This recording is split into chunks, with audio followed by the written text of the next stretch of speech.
मित्रांनो, खालच्या ताईला तुम्ही सुद्धा ओळखत असताल. सोशल मीडियावर तब्बल या ताईला 9 लाख लोक फॉलो करतात. जिचं नाव आहे सायली वाघ.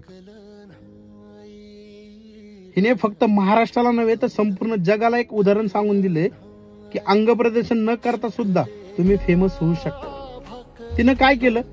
तिने एकदम साधे व्हिडिओ बनवले, घरातले व्हिडिओ बनवले, शेतातले व्हिडिओ बनवले, गावाकडचे व्हिडिओ बनवले. तिला जे येते ते साधेपणानं तिने जगासमोर मांडण्याचा प्रयत्न केला आणि आज ताईला तब्बल 9 लाख लोक फॉलो करतात. मला सांगायचं यातनं एवढंच की माझ्या प्रत्येक ताईला, प्रत्येक मराठी मुलींना की तुम्ही हिच्याकडून प्रेरणा घ्या.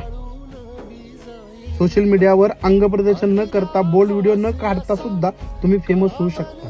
सुरुवातीला थोडा त्रास होईल, पण तुमचं कष्ट जर प्रामाणिक असेल तर एक दिवस तुम्ही नक्कीच फेमस होता.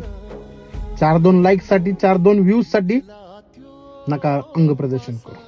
कारण सांगतो, एक वेळेस तुम्ही पप्पाची परी नाही झालात तरी चालेल, पण पप्पाची वाघीण नक्कीच व्हा. कारण पप्पांच्या परीकड वाईट नजरेनं पाहिलं जातं आणि पप्पाच्या वाघिणीकड नजर खालीकडून पाहिलं जातं. हा फरक आहे, एवढं लक्षात ठेवा. बाकी तुम्हाला काय वाटतं कमेंट करून नक्कीच सांगा.